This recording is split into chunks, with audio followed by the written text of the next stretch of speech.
On Christmas morning, I thought I was bringing my family joy. Instead, I watched my mother look me dead in the eyes and say the kind of words you can't unhear. I had just told her my girlfriend was pregnant with my child, her first grandchild. She didn't even blink. "I don't want you or that bastard baby in this family. You're dead to me and out of the will." Just like that. No hesitation. No mercy. I stood there holding the gift I spent weeks preparing, realizing I'd never been a son to her, just a legacy she needed to control. So I placed the box on the table, wished her a hollow Merry Christmas, and walked out into the snow. I thought that was the end of it. But when she opened what was inside, she screamed nonstop. And in that moment, the truth about who she really was finally came undone. Before I share my story, I want to know you're here with me. Just say "listening" in the comments, or tell me where you're watching from. I love seeing how far my story can reach, or my story. Sometimes even the smallest connection makes a story feel heard. And if you can please consider subscribing to the channel, it helps more than you know, especially when stories like mine aren't easy to tell. Thank you. My name is Alder Knox, and this is what happened. My name is Alder Knox, and for most of my 30 years, I've lived between two worlds, the one I was born into in Aspen and the one I chose for myself in Denver. At Denver General Hospital, I serve as a charge nurse in the ER. My days are long, my nights unpredictable, but pressure is the one thing I've never been afraid of. In the trauma bay, crises make sense. Pain has a cause. Bleeding has a source. Even heartbreak has a protocol. Out there in that clean white chaos, I know who I am. Which is more than I can say about the man I am when I'm back in Aspen, surrounded by people who claim to be my family but have never understood the choices that shaped me. I met Isla on a night shift where the city seemed determined to break itself. She came in with road rash on her shoulder and a cracked helmet in her lap, cursing in frustration but smiling at every nurse who tried to help. There was something disarmingly warm about her. Something grounded, something real in a way that most people in Aspen never were. When she laughed, it was the kind of laugh that didn't ask for permission to take up space. I cleaned her wounds, wrapped her arm, and listened to her tell me about the design she was working on for a client. She didn't shrink under the fluorescent hospital light. She glowed. She came back a week later to check her bandages, then again just to drop off coffee as a thank you, though she didn't even try to hide the fact that she wasn't there for her arm. We fell into each other slowly then, all at once, the way people do when they've spent too long pretending they don't need anyone. But Aspen never let go of me completely. My mother, Marjorie Knox, ruled that town like she owned the mountains themselves. In her world, our family's legacy, the hotels, the ski properties, the Knox name, mattered more than the people who carried it. I grew up rehearsing the future she planned for me: business school boardrooms, a wife who understood which fork to use and which people to avoid. Brennan, my younger brother, was always the golden child despite doing nothing to earn it. I was the dutiful son until the day I realized duty was just another cage made of polished wood and good intentions. So I left. I rented a tiny apartment in Denver, took double shifts, and promised myself I would never again let anyone choose my life for me. Still, when Isela told me she was pregnant, something inside me cracked open. Joy, fear, disbelief, and hope all surged at once. I imagined holding my child. I imagined introducing my mother to her first grandchild. I imagined foolishly that the woman who raised me might soften in the face of something so innocent. I let myself believe she might see me, really see me for the first time. That naive hope was enough to push me toward a decision I thought I would never make. I would return to Aspen for Christmas and tell my family the truth. Before driving up the mountain, I packed a single bag and wrapped a small rectangular gift in red paper.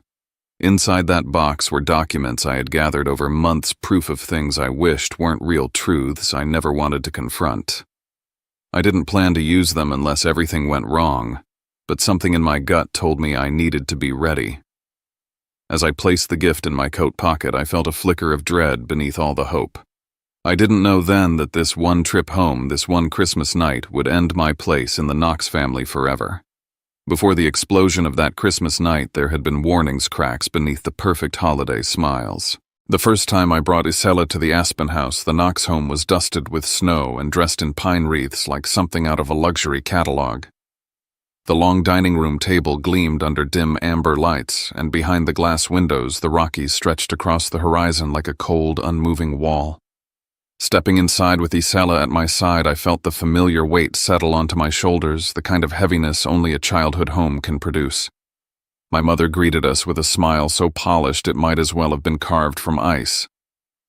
Before the appetizers were even served, she asked Isela about her income, her retirement plans, and whether being a tattoo artist was sustainable long-term. Each question was wrapped in politeness but delivered like a cut. I saw her eyes drift down Isela's arms, tracking every line of ink with silent judgment. In her mind, tattoos weren't art. They were signs of people who belonged far below her imagined social tier. From that moment, I knew she never intended to accept the woman I loved. Brennan made everything worse. At 24, he still lived off my mother, drifting between video games and half-hearted business ideas. He didn't hide his smirk as he asked if Isela had backup plans or if she found her clients from the streets. I felt the heat rise in my chest every time he spoke, but I kept quiet for Isela's sake. What made it unbearable was knowing Brennan's arrogance was built on money that wasn't even his. Money I would later discover came straight from accounts our parents never meant him to touch. For years I thought my father was the neutral one, the quiet observer who let storms pass. But one evening after dinner, he handed me his phone to show me an old picture from a ski trip. When I swiped, a text thread popped up. It was between him and my mother. They weren't discussing business. They were discussing me. Line after line, I saw them talk about redirecting my future, about limiting outside influences, about guiding me toward a suitable match. My father, the man I believed stayed out of these battles, had been helping orchestrate them behind the scenes. The final blow came when I discovered something darker. While cleaning out a box in my mother's study during a visit, I found a folder photos of Isela stepping out of her studio, meeting friends at cafes, shopping for groceries. Dates, times, locations. A private investigator's watermark stamped across every print. My mother had hired someone to follow her. I tucked the folder back exactly as I found it and said nothing, not wanting to burden Isela with the ugliness of a family she didn't ask to be part of. But from that moment on, I understood that my mother wasn't just disapproving, she was calculating. That night's dinner felt like a trial. Every sentence from my mother turned into a verdict on my choices. Every glance from Brennan dared me to break. And somewhere between the roasted lamb and dessert, I realized I was standing at a crossroads. I could keep pretending to be the son they wanted, or I could choose the life I was building with the woman I loved. By the time I left Aspen that night, I knew the truth. I couldn't belong to both worlds. And Christmas would force the decision once and for all. The cracks began long before Christmas, long before the snow piled against my windows in Denver. They started with the calls from my mother that came at the end of every shift, always at the worst possible time, as if she had a sixth sense for when I was too tired to fight back. Each call felt like a script she had rehearsed. She never asked how I was doing or how the ER had been that night. She went straight for the jugular. Had I come to my senses yet? Had I realized a woman with tattoos was not wife material? Had I finally ended things with that girl from the shop? Her voice carried the same cold pressure I grew up under, and I hated how easily it slipped under my skin. One night, after a 12-hour shift that bled into a 13th, I stared at her name flashing on my phone and simply walked out of the hospital without clocking out. I couldn't bear to hear her say my name with that disappointed sigh again. I sat in my car with the engine off, forehead against the steering wheel, feeling like a child again, cornered, judged, and exhausted. Then there were the messages from Brennan. He never called. That required more effort than he was willing to give.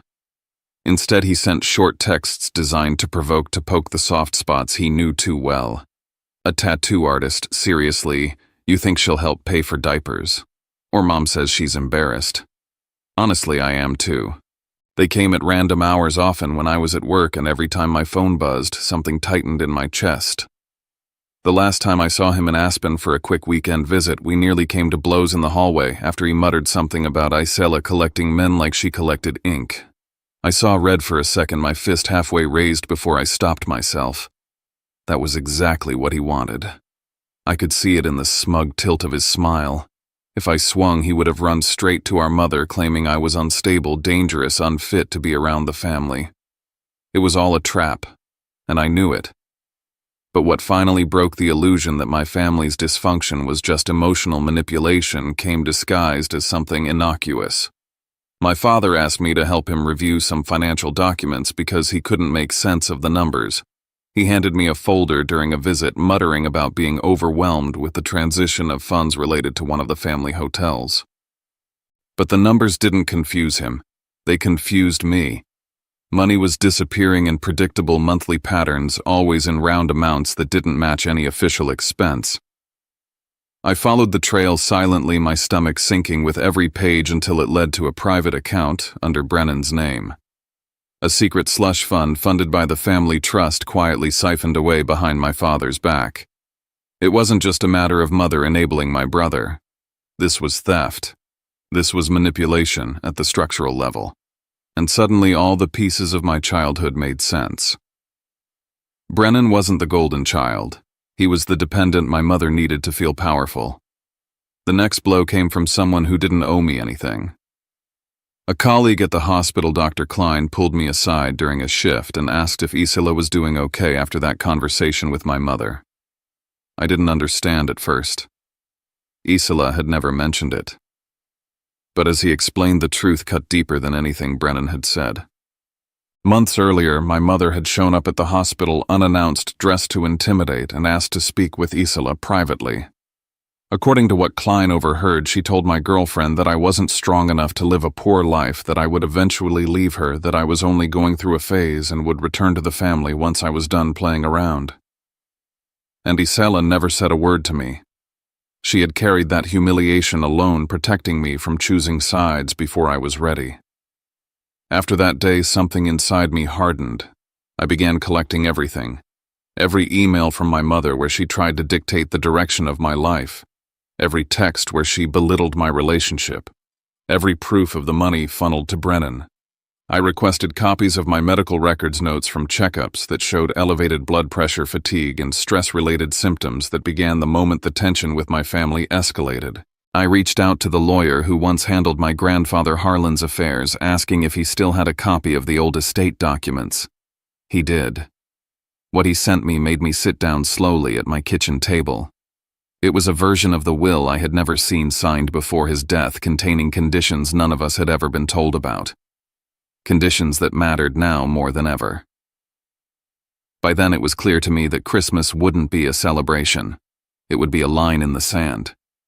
I didn't tell Isela what I had discovered.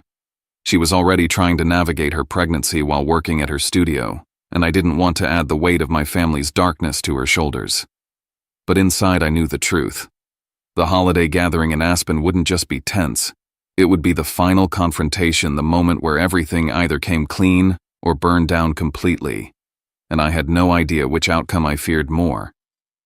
December in Denver has a way of settling into your bones. The air was sharp, the sky low and gray, and every morning I woke with the same heavy thought pressing against my chest. Christmas was getting closer. Isela had begun to show the soft curve of her stomach visible beneath her loose sweaters, and each time I saw her rest her hand over the growing life inside her, something fierce stirred in me. The urge to protect her was constant, instinctive, almost primal. I knew that whatever happened in Aspen could no longer be about my relationship with my parents. It was about the future, standing quietly inside our small apartment, humming as she made tea, sketching designs, occasionally wincing when the baby kicked. I packed lightly for the trip up the mountain. A few clothes, toiletries, and the small red gift box that now felt far heavier than its actual weight. Even holding it made me uneasy. This little box contained months of secrets, and somewhere deep down, I knew there was no version of events where opening it didn't change my family forever. As I set my luggage by the door, I tried to convince myself that maybe the worst wouldn't happen. Maybe the announcement of their first grandchild would cut through the fog of judgment. But hope felt thin and breakable, stretched too tight across everything I knew about my mother. The last conversation I had with her before Christmas lasted barely 2 minutes. She called while I was making dinner. Her tone was unusually cordial, which immediately put me on guard. She asked one question. Are you bringing anyone to the house this year? Not how are you or how's work, just that. I told her I had important news to share. On the other end, I heard the faintest sigh, the kind people make when they've already decided they won't like the answer.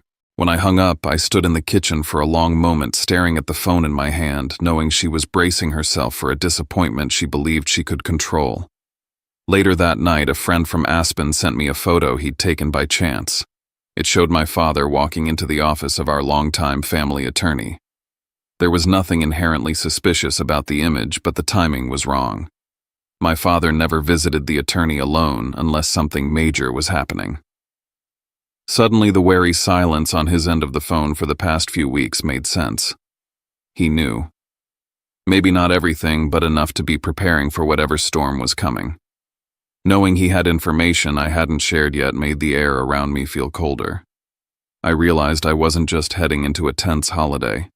I was heading into a battle I wasn't sure I was fully prepared for. A few days later, while finishing a shift at the hospital, one of the attending physicians pulled me aside. He mentioned casually that my mother had called the HR department earlier that week to ask about my work schedule and express concerns about my professionalism. My stomach tightened. She wasn't calling for updates. She was building a narrative. That realization settled into me like a stone. She wasn't simply disappointed in my choices. She was preparing a case against me just in case she needed one. Sleep became a stranger after that.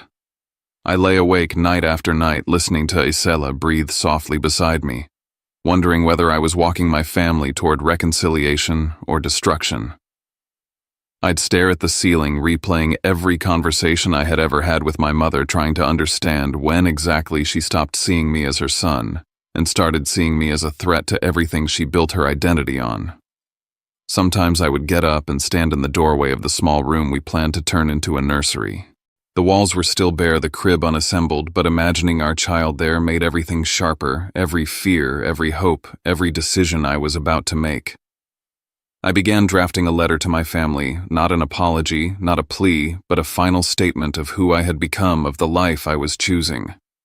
I rewrote it 3 times, each version more honest than the last.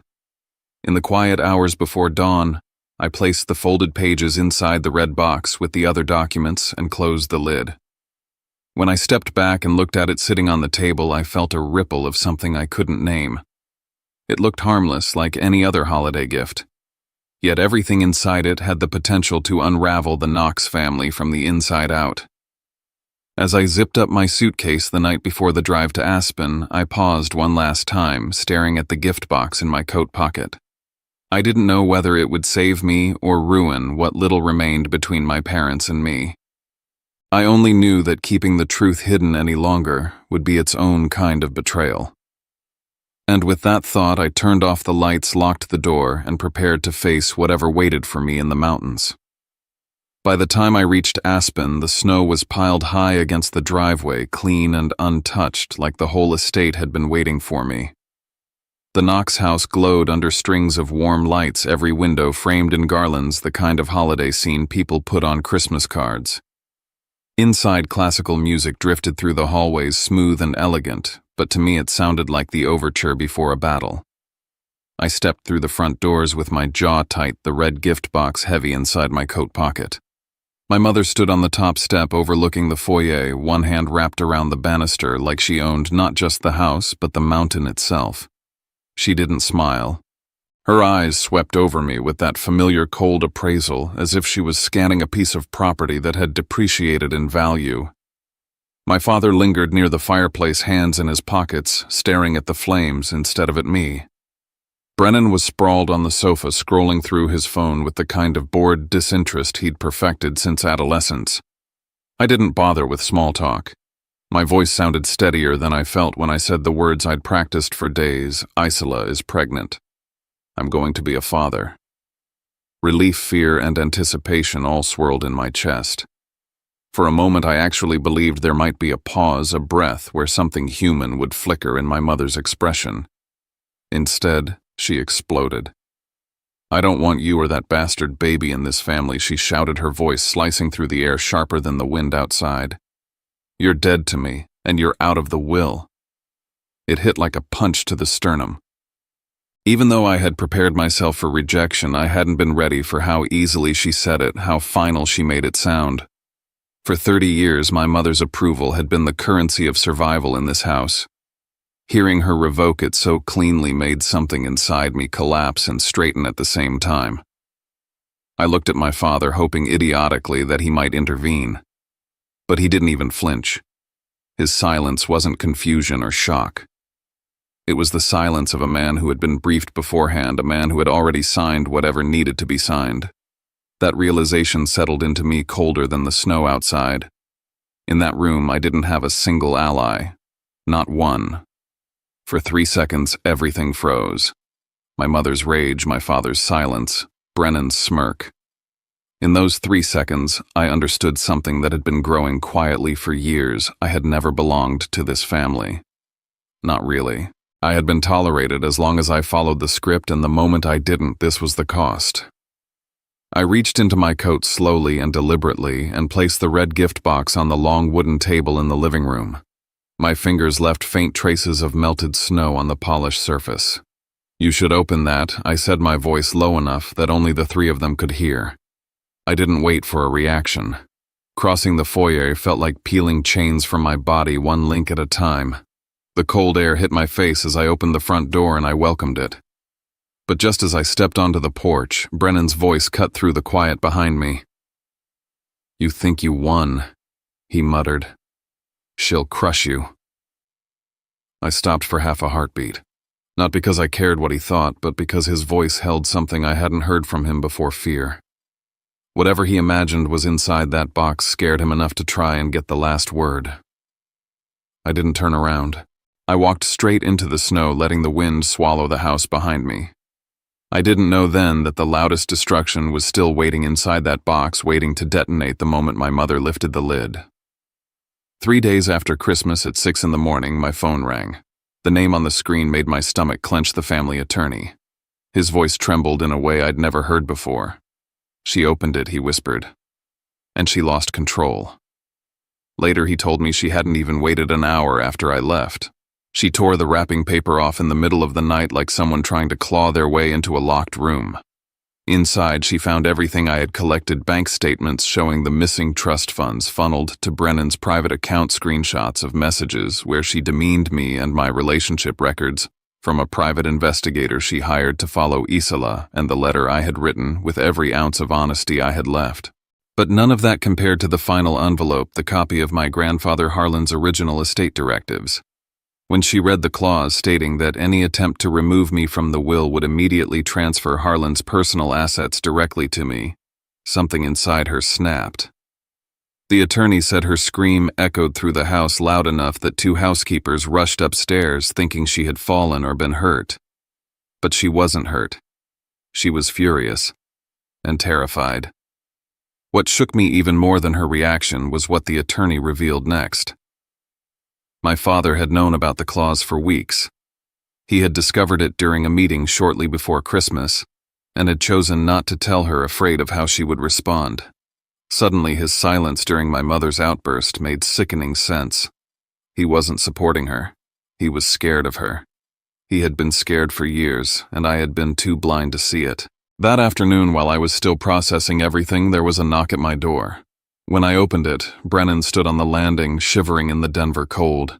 His face was pale eyes, sunken hands trembling from either fear or withdrawal from whatever comfort money usually bought him.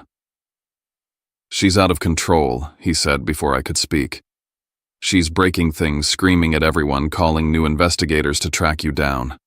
She wants to go public with everything.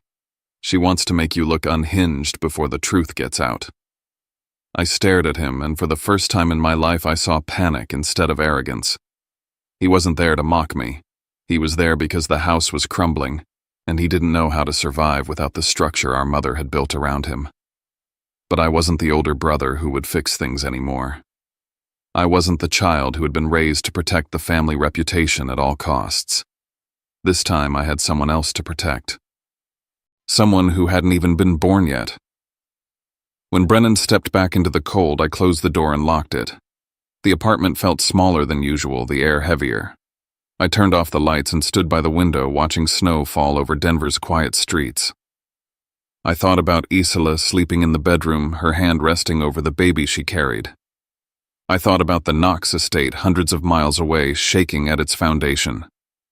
Only one decision remained, and I knew it had to be made now. I called my attorney to file a restraining order, and as the city grew quieter beneath the snow, I understood that the next step would sever every remaining thread between me and the family I grew up in. There was no turning back, only forward into a world I would have to build myself far from the ruins of the Knox name. I was back in Denver when the call came. The family attorney told me my mother was organizing a small press gathering at the Aspen House, trying to regain control of the narrative after everything that had surfaced. She wanted to present herself as the dignified matriarch under attack, to paint me as the ungrateful son manipulated by a woman she refused to acknowledge with basic respect. Hearing that, something inside me settled. She wasn't going to back down. She wasn't going to reflect or apologize or try to understand. She was preparing for a fight, and I couldn't let her rewrite the story to protect her image. I knew I had to be there. Not to reconcile, to finish what had already begun. The drive up the mountains felt different this time. I wasn't the son returning home hoping to be accepted. I wasn't the child bracing for disappointment. I was a man walking back into the place that raised me but never truly saw me, bringing with me everything they had spent years trying to bury. As the miles passed, I thought about the mold they'd tried to fit me into, the expectations that had shaped my life, and the crushing realization that I had never been treated as an individual with my own desires. I had been a title and heir, a weapon for my mother's social ambitions. When I arrived at the estate, the house buzzed with forced energy. My father sat in a corner of the living room staring into nothing. He looked smaller, somehow drained. Brennan lingered near him, shifting his weight, avoiding my eyes at first. When he finally glanced at me, guilt flickered across his expression like a shadow. In contrast, my mother swept into the room, glowing with the confidence of someone about to perform on stage. Her posture was perfect, her smile tight and poised, her appearance polished to hide every crack. She didn't look like a woman who had spent days screaming. She looked like a woman determined to rewrite history. She began speaking to the guests, business acquaintances, women from the Aspen charity circuit, people who had worshipped her image for years. Her tone was gentle, wounded, calculated. She told them I had been influenced, misled, that I had made impulsive decisions and fallen victim to reckless emotions. She implied that Isola was manipulative, that I was behaving irrationally, and that the Knox family was enduring a painful chapter because of my instability. Listening to her twist the truth into a performance of motherhood, I felt a calm rage settle through my body. I didn't wait for her to finish. I stepped forward, set the stack of documents I had brought, copies, not originals, on the coffee table, and spoke as plainly as I could. I told the room what she had done, the misappropriated funds, the manipulation, the investigator she hired to follow me, and the woman I loved. I watched faces shift. Some tried to hide their shock. Others lowered their eyes, suddenly aware they were standing in the middle of a crumbling empire. My mother's fury was immediate. She yelled, called me a liar, accused me of conspiring against her. But her voice cracked, and everyone heard it. The image she worked so hard to maintain fractured in real time. Then Brennan stood. For the first time in years, he looked like he wanted to be something other than her echo. He admitted she had given him money for 2 years. He admitted she encouraged him to antagonize Isola, to push my buttons, to stir conflict until I broke. His confession punched the air out of the room. My mother's face drained of color. She looked betrayed, not because he lied, but because he stopped lying for her. And then my father rose. He didn't raise his voice. He didn't speak with anger. He simply announced that he had filed for divorce. He said he couldn't live in a home built on control and deceit anymore. He acknowledged that she had hidden financial decisions from him and used the Knox name to manipulate and intimidate those she claimed to care for. His declaration took the last pillar out from under her. She stumbled, stepping backward as if struck. Before she could recover, the attorney walked into the room with the formal documents. He confirmed in front of everyone that my grandfather's personal assets had legally transferred to me after she attempted to remove me from the will. Her power, her primary tool for domination, was gone. Just like that. A lifetime of control dissolved in the span of minutes. There was nothing left to say. I walked out of the house without looking back. For the first time, I felt the sun on my face in Aspen without feeling its cold judgment. It felt like stepping out of a gilded cage I hadn't realized was locked until the moment it opened. Returning to Denver felt like exhaling after holding my breath for decades. When I opened the door to our apartment, the first thing I saw was Isela asleep on the sofa, a children's book resting open on her chest. The soft rise and fall of her breathing filled the room with a peace I had never known growing up. The contrast between where I'd been and where I stood now was almost overwhelming. For the first time in days, my shoulders dropped. Weeks later, when Isela went into labor, I held her hand through every contraction. When our daughter Lyra finally arrived, I held her against my chest and felt something inside me rewrite itself. All the old wounds, all the childhood scars, all the battles with my mother, none of them mattered in that moment. Lyra's tiny heartbeat against my skin made everything else feel distant, like an echo from a life I no longer lived. Her family filled the hospital room with warmth, colorful blankets, food containers, flowers, laughter. They celebrated Lyra with a joy so genuine it made my throat tighten. I had never experienced that growing up. The Knox holidays were full of performance. This was real. This was love without expectation or requirement. This was family. Brennan visited too. He didn't swagger or smirk. He didn't ask for anything. He apologized quietly and told me he wanted to be better, that he wanted to be the uncle Lyra deserved. I told him he could earn that chance, but it would take consistency and honesty, things our childhood never taught us. He nodded, accepting it without argument. It was the first adult conversation we had ever had, but peace didn't come without interruption. My mother emailed me a long letter claiming she was ready to forgive me, twisting the story to make herself the victim. I didn't respond. When the police contacted me to report she had hired someone to photograph Lyra at a shopping center, I felt my blood run cold. It was the final line she couldn't be allowed to cross. I filed a permanent restraining order and sent her the letter I had written before Christmas, the one that laid out the truth she refused to face. I told her I couldn't be part of her life anymore if it meant sacrificing the family I was building. A year passed. On Lyra's first birthday in our small backyard strung with lights, Isela and I renewed our vows. Only the people who truly loved us were there, her parents, her siblings, a couple of close friends, and Brennan standing quietly near the back holding a brightly wrapped gift for his niece. I spoke my promises out loud, the ones I knew I could keep now that I wasn't trying to live two lives. As the sun set, I felt something settle inside me. A beginning, not an ending. Now when I think of family, I think of early mornings in our home. I think of brewing coffee while Isela sketches at the dining table, of Lyra babbling in her crib as the light pours in. I think of the calm that replaced decades of anxiety. I think of how different life feels when it's filled with people who love you for who you are, not who they want you to be. Losing the Knox family wasn't a loss. It was release, freedom, a chance to choose something better. And sometimes that's the only way to truly start living, by letting go of the people who never believed you deserved love.